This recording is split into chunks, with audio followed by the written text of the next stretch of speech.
The day Savannah Mitchell broke Derek Whitman's nose with her elbow, she was thinking about her dead brother's favorite song. Strange how violence and memory collide in a single heartbeat. It wasn't supposed to happen at Brookside Academy. That's what everyone said afterward, whispering in the marble hallways of Connecticut's most exclusive prep school. Violence belonged to other places, the wrong side of cities, the wrong kind of people.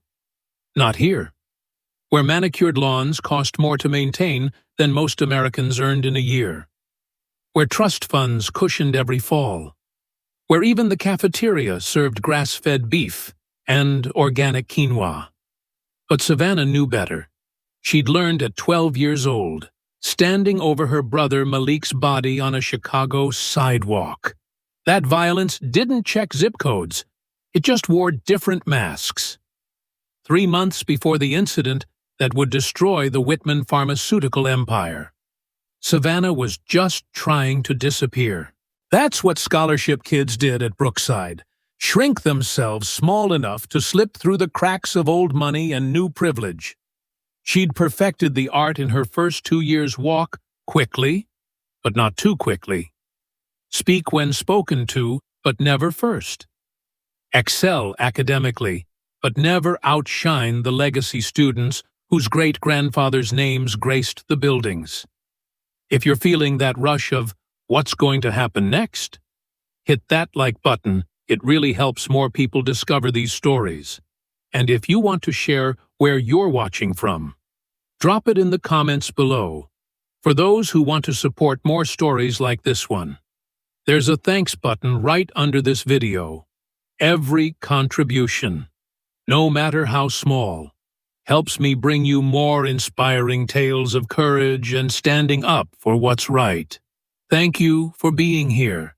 Now, let's see what happens when push comes to shove. The chemistry lab was her sanctuary. After hours, when the entitled voices faded and the expensive cars roared away, she could finally breathe. Here, among the beakers and Bunsen burners, her hands remembered their purpose. Back in Englewood, she'd dreamed of becoming a biochemist, finding cures for the diseases that ravaged her neighborhood. Diabetes took her father. High blood pressure claimed her grandmother. Lead poisoning stunted her cousin's growth.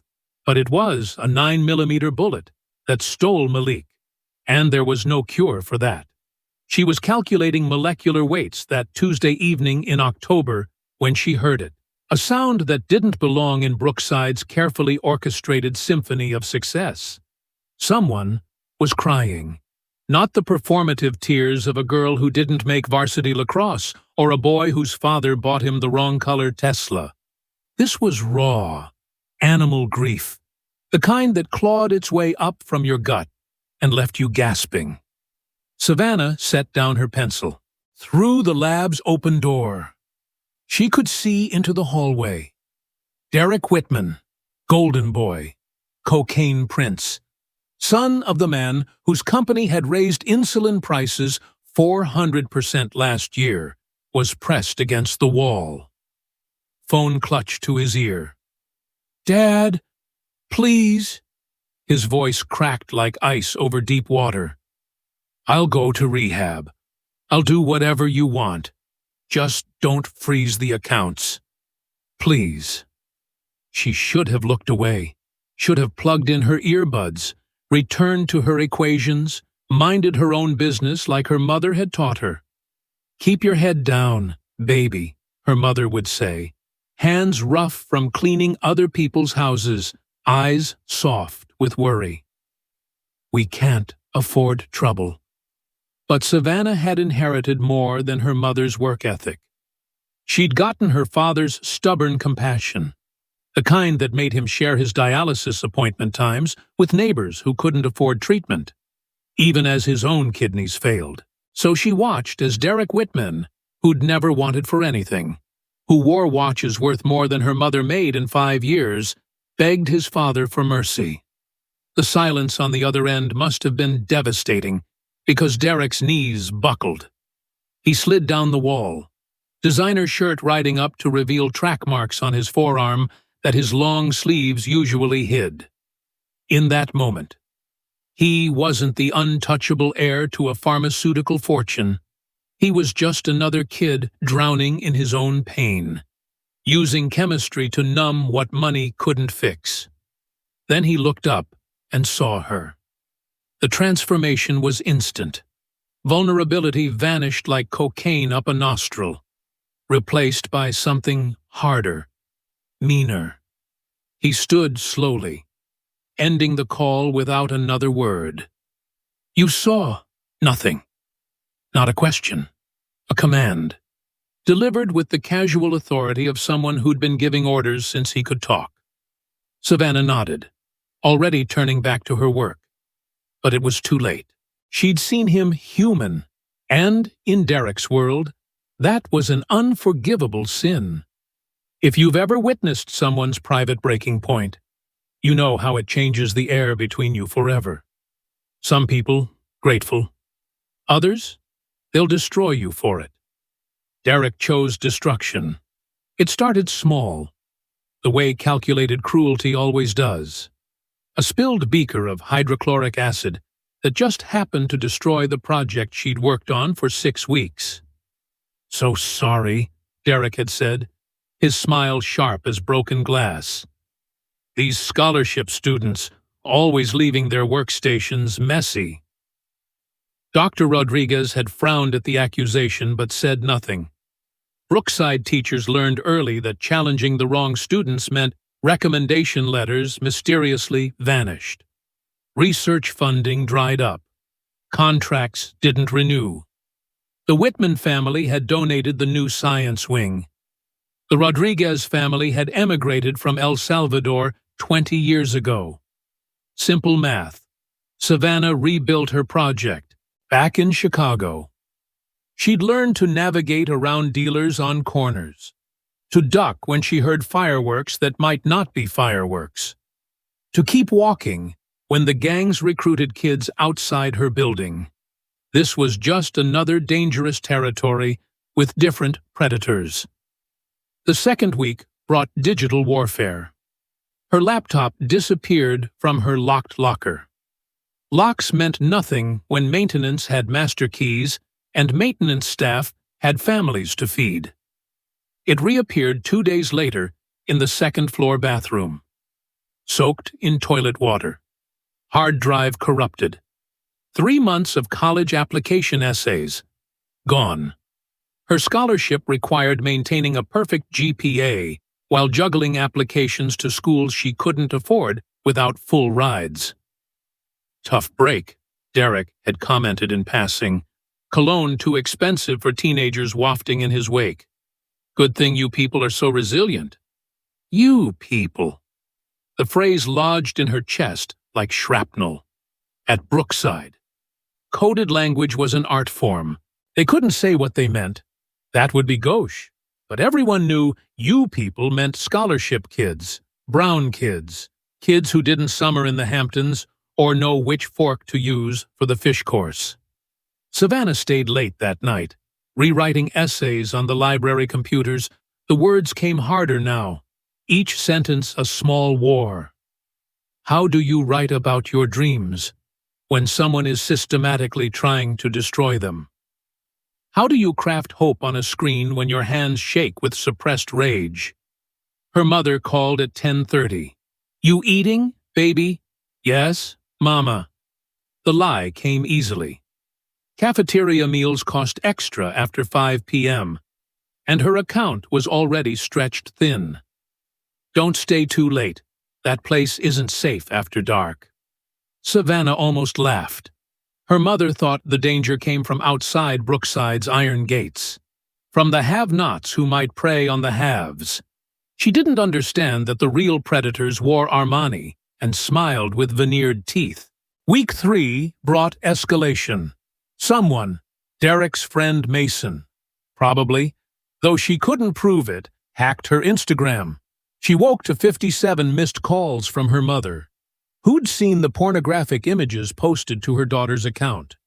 The face was Savannah's, photoshopped with surgical precision onto bodies in positions that made her stomach turn.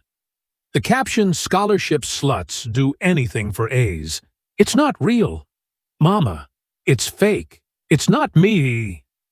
But her mother was crying too hard to hear. In their neighborhood, reputation was everything. Good girls from good families didn't have pictures like that. Fake or not. The internet didn't care about truth. Only virality. Savannah reported it to Dean Williams, sitting in his office that smelled like leather and old money, watching him shift uncomfortably behind his mahogany desk. "These are serious allegations. Miss Mitchell, do you have proof that Derek was involved?" "Who else would hold proof, Miss Mitchell? Not assumptions." She thought of her brother Malik, how the police had needed proof that the shooter was who everyone knew it was, how proof was a luxury poor people couldn't afford, while rich people could buy its absence. The Whitman family just pledged $5 million for the new science wing. Dean Williams continued, straightening his Harvard tie. "I'm not saying that excuses anything. I'm simply noting that accusations of this magnitude require substantial evidence." Translation: Your pain is worth less than their money. Marcus Thompson found her that afternoon, crying in the supply closet off the chemistry lab. They weren't friends. Exactly. Scholarship kids at Brookside learned not to form visible alliances, but Marcus understood. His father worked grounds maintenance, had for 20 years, trimming roses for people who wouldn't recognize him outside his uniform. "I've been recording," he whispered, showing her his phone. "Audio, video, when I can. Derek talking about Operation Ghetto Trash with his boys." Hope flickered, then died. "It's not enough. Dean already made that clear." "Maybe not for them." Marcus's eyes held the same fire she'd seen in organizers back home, the ones who fought knowing they'd probably lose. "But sometimes you document things for later, for history. So when everything burns down, people know who lit the match." She didn't know then how prophetic his words would be. Week 4 brought psychological warfare. Her textbooks vanished and reappeared water-damaged. Her car tires deflated every few days, not slashed, which would be criminal, just deflated enough to make her late. Late to class meant demerits. Demerits meant scholarship review. But it was the whispers that cut deepest.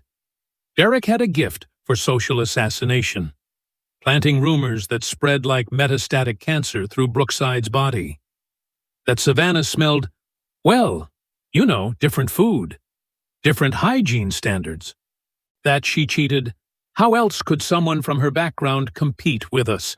That her brother had been a gang member. I heard she's only here because he died in a drive-by. Diversity, sympathy, admission. That last one made her hands curl into fists, nails cutting crescents into her palms. Malik had been 14. He'd been walking home from basketball practice, wearing the Bulls jersey she'd saved up to buy him for his birthday. Wrong place, wrong time, wrong color in a city that counted certain lives as less than. He'd wanted to be an engineer, used to take apart old radios to see how they worked, dreamed of building things that lasted. But Derek Whitman had never lost anything that money couldn't replace. His mother had killed herself when he was 10. Savannah had Googled him after that night in the hallway, searching for explanation if not excuse.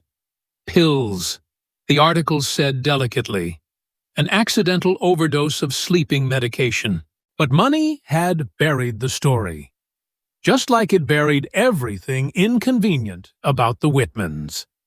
His father had responded by shipping Derek to boarding schools, each one more exclusive than the last, as if expensive education could fill the mother-shaped hole in his chest. Maybe that's why he needed to control everything, Savannah thought. When you can't control death, You settle for controlling the living. Dr. Rodriguez tried to help in small ways. She'd leave protein bars on Savannah's lab station, pretend not to notice when Savannah dozed off during independent study, slip her extra supplies when her materials mysteriously went missing. But even tenure had its limits at Brookside. When Derek's father made a casual remark at the board meeting about certain faculty members overstepping boundaries, Dr. Rodriguez got the message. "I'm sorry," she told Savannah after class one day. "I have 2 kids. I can't—" She didn't finish. Didn't need to. Savannah understood. Survival sometimes meant choosing which battles you could afford to lose. The night before, everything changed.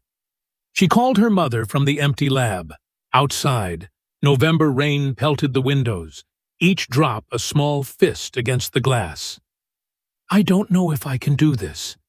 Mama." "Do what, baby?" "Pretend. Smile. Act like I belong here when they make it clear every day that I don't." Her mother was quiet for a long moment. Savannah could hear the TV in the background, probably turned low so as not to wake the neighbors through thin walls. Could picture her mother in her night shift scrubs, feet swollen from 12 hours of caring for other people's parents. "You remember what your daddy used to say, before the diabetes took his voice? Which thing?" Her father had been full of sayings, little pieces of wisdom dispensed between insulin shots. He'd say, "Baby girl, some people are gonna hate you for breathing while black. You can't control their hate. You can only control whether you keep breathing. I'm tired of just breathing. Mama, I want to live." "Then live, baby, but live smart. That place is giving you a chance at a future. Don't let some rich boy take that away." But Derek Whitman had already decided her future. The final Tuesday of November started like any other. Savannah had developed a routine for survival: arrive early, before the parking lot filled with luxury cars. Eat breakfast alone in the cafeteria, before the staff changed from the kind morning crew to the indifferent day shift. Spend free periods in the library or lab where silence was expected. Leave late after the hallways emptied of entitled laughter.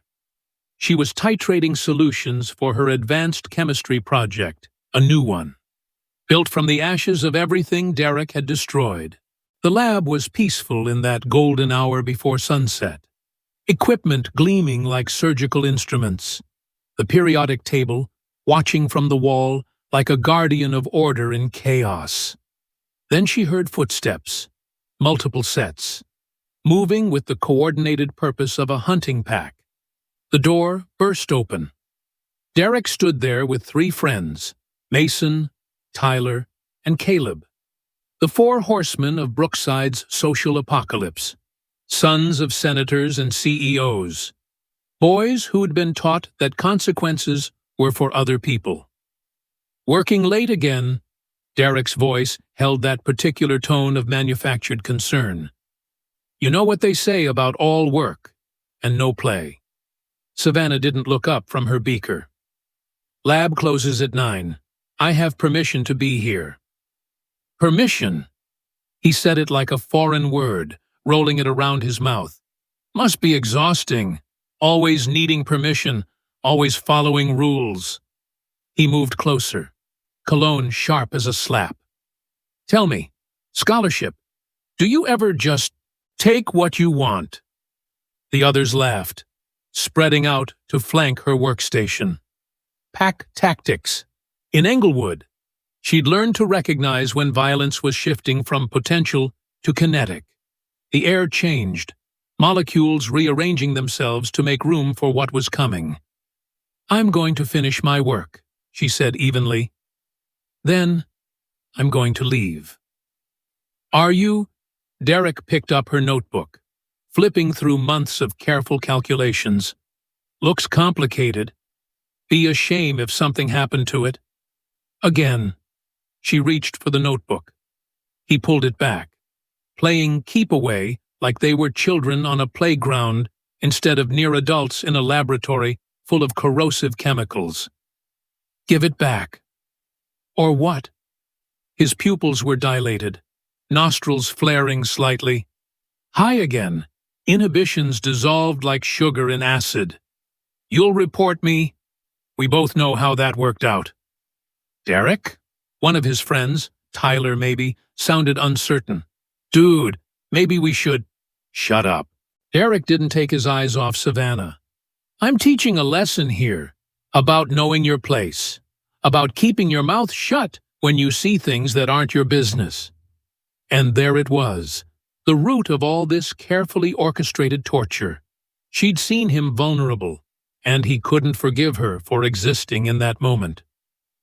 I never told anyone, she said quietly. But you know.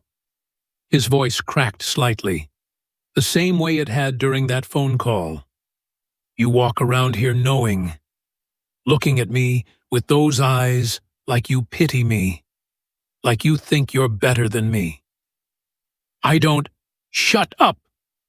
He slammed his hand on the lab bench. Beakers rattled. You don't get to talk. You don't get to look at me.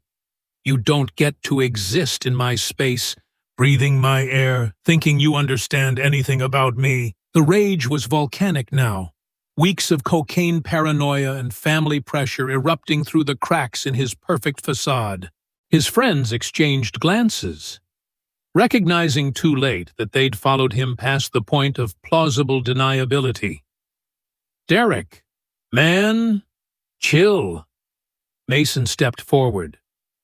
Security does rounds. Derek grabbed Savannah's hair, yanking her head back. I said you don't belong here. Then he slammed her head down toward the lab bench. Time dilated the way it does in crisis. Savannah saw the granite surface rushing up, saw the broken beaker that would slice her face, saw the future spiraling away, disfigurement. Hospital bills her mother couldn't pay, scholarship revoked. Everything she'd worked for destroyed in one moment of rich boy rage. But she also saw Malik, not dying, but living, teaching her in their building's basement, showing her how to break free from bigger opponents, how to use their momentum against them. You're small, Sav. You gotta be smart. When they grab you, they expect you to pull away. So you don't pull. You pivot. Her body remembered what her mind had tried to forget. Instead of resisting the downward motion, she went with it, tucking her chin, rolling her shoulder. Derek's grip loosened for a fraction of a second, expecting resistance, getting compliance. In that instant, she pivoted hard, driving her elbow back with 5 years of muscle memory behind it. The impact was perfect. Textbook. Her elbow connected with Derek's nose at exactly the angle Malik had shown her, with exactly the force needed to break cartilage without risking death. She felt the crunch, heard the wet snap, saw the spray of blood arc across her lab notebook like abstract art. Derek screamed, high, shocked, the sound of someone who'd never felt their own bones break. He stumbled backward, hands flying to his face, blood streaming between his fingers. 2 of his perfect veneered teeth hit the floor with tiny clicks. You bitch! But it came out, you bith, through the blood and broken teeth. You fucking… He lunged at her again, blind with rage and pain. But Savannah was already moving, muscle memory overriding thought. She dropped low, swept his legs, sent him crashing into a lab stool. He went down hard, head bouncing off the floor with a sound like a dropped melon. Silence. Then, holy shit. Mason stood frozen, phone in his hand. He'd been recording, whether to post Savannah's humiliation or just watch later. She'd never know. But he'd captured everything. Derek's attack, her self-defense, the truth, for once. documented in pixels and sound. Tyler and Caleb were already backing toward the door. They understood what Mason was still processing, that money could buy many things, but it couldn't erase video evidence, that assaulting a scholarship student was bad optics, that Derek's father, who'd cut him off for a crashed Porsche, wouldn't save him from this. Derek groaned from the floor, rolling onto his side. Blood pooled beneath his face, mixing with tears he'd deny later. In that moment, he looked exactly like what he was, a scared, addicted kid who'd inherited more pain than money could medicate. Savannah stood there, breathing hard, watching him bleed. She felt nothing, no satisfaction, no regret, just the same emptiness she'd felt standing over Malik's body, the hollow understanding that violence never actually solved anything. It just rearranged the broken pieces. "You have no idea," Derek mumbled through blood and mucus. "What you just did. My father will destroy you. He'll destroy your whole family." Maybe he was right. The Whitmans had lawyers like other people had lawn ornaments. They could probably spin this somehow, make her the aggressor, turn self-defense into assault. Money had its own physics, bending reality around its mass. But Marcus had been right about documenting for history, and sometimes history had a way of surprising everyone. Dr. Rodriguez appeared in the doorway. Drawn by the screams, she took in the scene. Blood, bodies, broken rich boy on the floor, and made a choice that would cost her job, but save her conscience. "I saw everything," she said quietly. "He attacked you. I'm calling 911. Sirens would arrive soon, followed by questions, paperwork, consequences. Savannah knew she should feel afraid, should worry about her scholarship, her future, her mother's reaction. Instead, she picked up her notebook, splattered with Derek Whitman's blood but still readable, and went back to her calculations. Some might call it shock, but really, it was just survival. In Englewood, after the shooting stopped, you still had to get up for school the next day. Life didn't pause for trauma. It just incorporated it, like scar tissue, and kept moving. The first responders would find her like that, calmly working while Derek Whitman bled on the floor. They'd think she was cold, maybe even sociopathic. They didn't understand that when you've already lost everything that matters, watching your attacker lose a few teeth just doesn't register on the scale of significant events. But in the coming days, as the story spread and mutated, as video leaked and lawyers circled, as the Whitman empire began its slow collapse, people would ask her how she felt about destroying Connecticut's golden boy with one perfectly placed elbow. She'd think of Malik, teaching her to defend herself in their building's basement. Think of her mother, working 3 jobs to buy a chance at something better. Think of all the scholarship kids who'd suffered in silence, all the Derek Whitmans who'd never faced consequences. And she'd tell them the truth. Where I come from, this is just Tuesday. But that was still to come. For now, there was only blood and sirens and the periodic table watching from the wall, its elements arranged in perfect order. Unlike everything else in the world, the ambulance lights painted the chemistry lab in alternating red and blue, like the world couldn't decide between emergency and authority.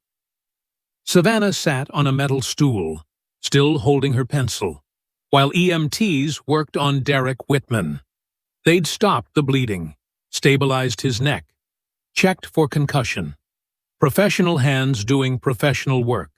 No judgment in their movements. "Miss, we need to examine you, too," one of them said gently. A black woman with tired eyes and steady hands, the kind who'd seen worse on a slow Tuesday. "I'm fine. You have glass in your cheek, from the beaker." Savannah touched her face. fingers coming away red. Funny how adrenaline made you forget your own wounds. The EMT cleaned the cut with practiced efficiency, while police officers filled the lab like expensive suits at a funeral. Detective Sarah Chen arrived 40 minutes later, looking like someone who'd rather be anywhere else. Assaults at Brookside Academy weren't usually her beat. The school preferred to handle things internally.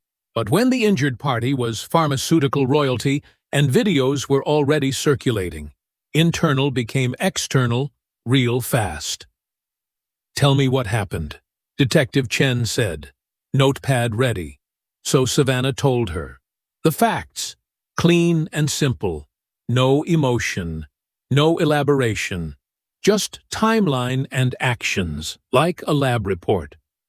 Hypothesis: Derek Whitman would attack. Method: he did. Result: self-defense. Has he harassed you before? Yes. Did you report it? Yes. And? Savannah looked at Dean Williams, who'd arrived sweating despite the November cold. I was told I needed proof. The detective's pen paused. I see. Marcus appeared then, flanked by 2 officers. He still had his phone, though now it was evidence. I recorded everything, he said, not looking at Derek's blood on the floor. Not just tonight. I've been recording for weeks. Where's Whitey? Marcus finally met Detective Chen's eyes. Because somebody had to. The next hours blurred together. Statements, forms, phone calls. Savannah's mother arrived at midnight, still in her scrubs, having driven 90 minutes in 45. She took one look at her daughter, bloodied, exhausted, but unbroken, and pulled her into a hug that said everything words couldn't. Baby, I'm okay. Mama, I'm okay. But they both knew okay was relative. Okay meant alive. Okay meant not arrested. Okay didn't mean safe from what came next. The Whitman lawyers descended by dawn, 3 of them in suits that cost more than college tuition. They set up in Dean Williams's office like generals planning invasion. Savannah could see them through the window as she waited outside. Could read their lips forming words like liability and settlement and narrative control. Then something unexpected happened. A boy walked into the administrative building, 15 years old, skinny where Derek was built, wearing ripped jeans and a Nirvana t-shirt instead of Armani. Connor Whitman looked nothing like his brother, except for the eyes, same ice blue, but warm where Derek's were cold. I need to speak to Detective Chen, he told the secretary. I'm sorry, but tell her I have evidence about my brother's drug operation. The words dropped like bombs in the quiet office. Lawyers stopped mid-sentence. Dean Williams went pale. The secretary fumbled for the phone. Connor sat in the waiting area 2 chairs from Savannah. Up close, she could see the bruises on his wrists, old ones, layered like sediment. The way he held himself, careful, protective. She recognized from her own reflection. You're her, he said quietly, the one who finally fought back. She didn't know what to say to that. He's been hitting me since I came out. Connor continued, voice flat. Dad says it'll make me tougher. Mom knew. Before he swallowed. She tried to protect me. Then she was gone. And Derek became Dad's perfect son, while I became the family shame. I'm sorry, Connor laughed, bitter and sharp. Don't be. You did what I never could. He pulled out his own phone. But I did what you never could. I documented everything else. Detective Chen emerged, took Connor to a private room. Through the door, Savannah could hear fragments, distribution network, prescription pads, 3 other schools. The lawyers stopped planning invasion and started planning retreat. By noon, The story had shifted. This wasn't about a scholarship student attacking a promising young man. This was about a drug dealer assaulting a brilliant student who dared to exist in his space. Marcus's videos, Connor's evidence, and 3 years of overlooked complaints created a narrative money couldn't rewrite. The FBI arrived at 2:30. White-collar crime units had been watching pharmaceutical families since the opioid crisis made headlines.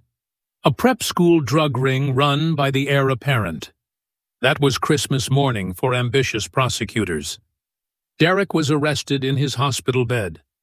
The image, handcuffs over bandages, privilege finally meeting consequence, went viral within hours. Brookside scandal trended. News vans circled the school like vultures around carrion. But the real demolition happened quietly, in boardrooms and bank accounts. An investigation into Derek meant investigating his father. FDA violations surfaced. Price-fixing schemes emerged. That insulin price hike that killed diabetics like Savannah's father suddenly had faces and names attached.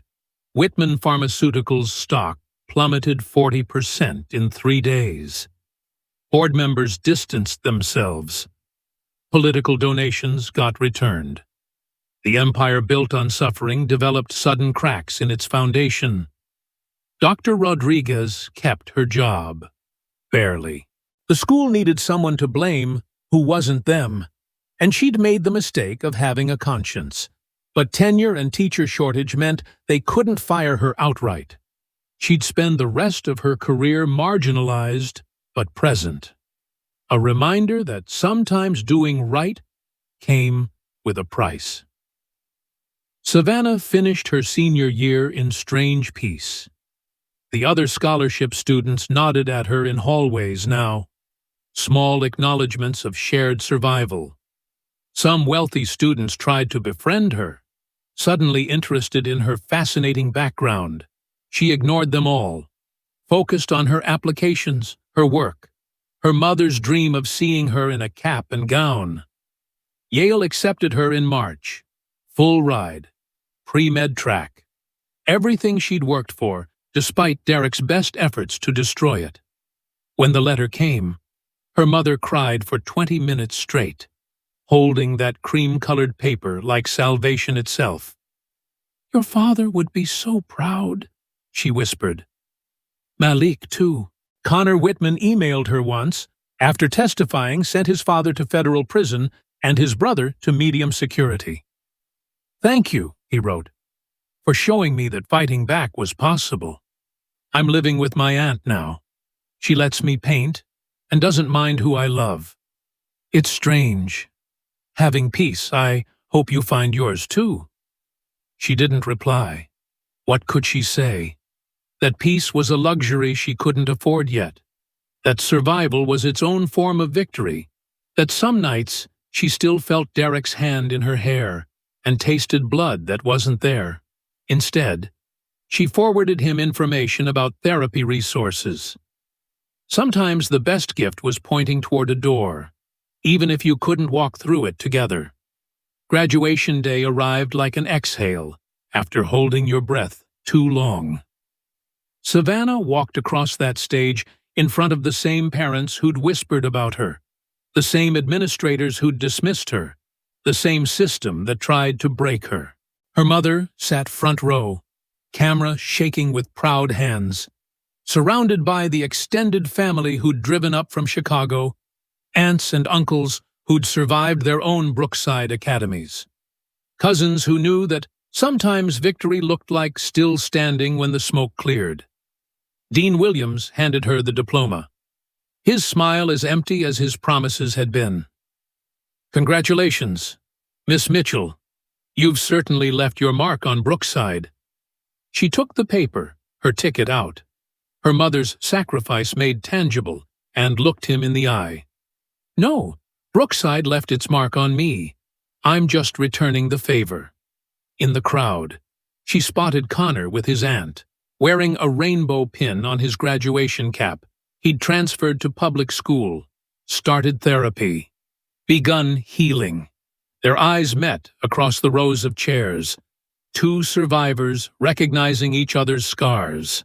After the ceremony, as families posed for pictures and pretended the last 4 years had been charming instead of brutal, Marcus found her by the chemistry building. "Heard you're going to Yale. Heard you're going to Howard." They stood there, not quite friends, but bonded by something deeper than friendship, witnesses to each other's war. "You know what's funny?" Marcus said. "They're already rewriting it, making it about mental health awareness and addiction treatment. Like Derek was the victim of disease, not the cause of it." "Let them." Savannah looked at the building where she'd bled for her education. "We know what really happened." "Yeah." He paused. "You ever think about what you said about this being just Tuesday where you're from?" "What about it?" "I think that's the most tragic thing. That violence was so normal for us. We couldn't even see how wrong this place was until it tried to destroy us the same way." She thought about that as she walked to her car, diploma in hand, future sprawling ahead like an unwritten formula. Maybe he was right. Maybe the real tragedy wasn't what Derek did, but that she'd been prepared for it. That every black and brown kid at Brookside had survival skills they shouldn't have needed. Armor they'd worn so long, they forgot it was heavy. Her phone buzzed. Local news alert, Whitman Pharmaceuticals files for bankruptcy. She deleted it without reading. The empire had fallen, but others would rise. There would always be Derek Whitmans, always be Brookside Academies, always be people who thought money meant they could break whatever they couldn't buy. But there would also always be Savannahs. Kids who carried their dead with them, who turned grief into fuel, who knew that sometimes the only way through hell was to keep walking until your feet found cooler ground. That night, she sat with her mother in their small apartment. Acceptance letters spread across the kitchen table like maps to different futures. Yale, Princeton, Stanford, schools that had seemed like foreign countries now opening their gates. "You could have hurt him worse," her mother said quietly. "When he attacked you, you could have really damaged him." "I know. Why didn't you?" Savannah thought of Malik, teaching her control along with combat. Thought of her father, sharing medicine even as his body failed. Thought of all the violence that had shaped her, and the choice to not let it define her. "Because then he would have won," she said. "He wanted to make me like him, cruel, broken, using power to hurt instead of heal." She touched the scar on her cheek, already fading. "I'm going to be a doctor, Mama. I'm going to save lives, even lives like his." Her mother pulled her close, and they sat there in their kitchen, in their survival, in their victory that looked like tomorrow arriving, despite yesterday's best efforts. Somewhere in Connecticut, Derek Whitman sat in a cell, nose forever crooked, learning what consequence felt like without money to cushion the fall. Somewhere else, Connor painted sunsets and felt safe in his own skin. Somewhere, the machine of inequality ground on, but with new cracks in its gears. And in a small apartment in a working-class neighborhood, a girl who'd refused to break, prepared to become something more than her circumstances had ever imagined possible. She thought of Malik one more time, heard his voice, clear as chemistry equations. "Sav, you know what's better than winning a fight, not needing to fight at all. But until we get there, you keep your hands up and your head high." Tomorrow, she'd start packing for Yale. Tonight, she was exactly where she belonged, home. Whole, her mother's daughter and her brother's keeper and her own woman. All at once, in the end. That Tuesday in November wasn't just another Tuesday. It was the day the Empire learned that scholarship kids had something money couldn't buy: the strength, that comes from having nothing left to lose and everything still to gain. And that was just the beginning. Years later, when Savannah Mitchell graduated from Yale Medical School, she'd think about that night in the chemistry lab, not with trauma, but with clarity. Violence had been her teacher, but healing became her choice.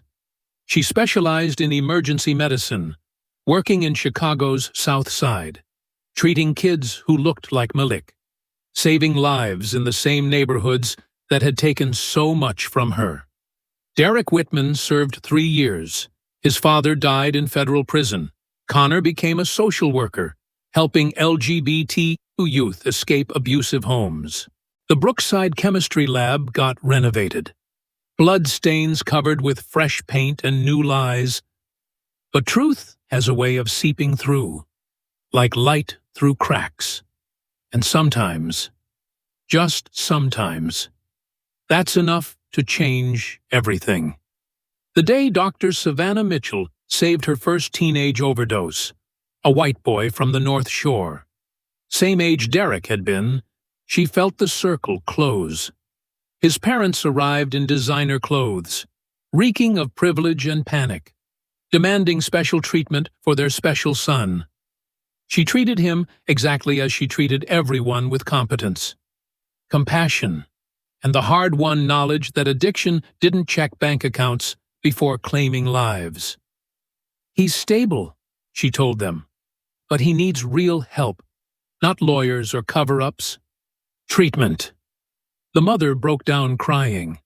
The father blustered about privacy, about reputation, about futures derailed. Savannah had heard it all before, in Dean Williams's office, in boardrooms where Whitmans made excuses. But now she had the white coat, the authority, the power to insist on truth over comfort. Marcus Thompson became a documentary filmmaker. His lens focused on educational inequality. His first film, Tuesday, premiered at Sundance. The opening shot blood on a chemistry lab floor, slowly being mopped away by a janitor who'd worked at Brookside for 30 years, who'd seen countless cover-ups, who finally had a story worth telling. Dr. Rodriguez testified in the documentary, "Tenure be damned."